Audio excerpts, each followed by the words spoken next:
Hey everybody, in this video I'm going to be showing you guys how to quickly activate a new RBC credit card. So before we get started, I just want you guys to like this video and subscribe to our YouTube channel for more amazing helpful content like this. With that all being said, let's get started with today's video.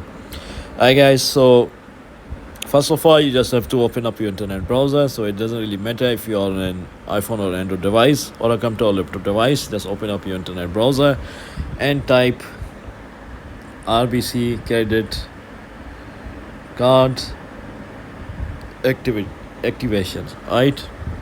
And then you just have to click on the first link right here,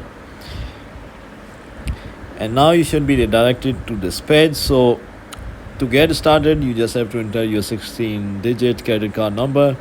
You'll find it on the front of your credit card. So you just have to type your credit card number here properly, and then you just have to click on start activation, and yeah guys, this should activate your RBC credit card. It's that simple, guys. If you found this video to be helpful, then thanks for watching, and I'll see you in the next video very soon. Peace.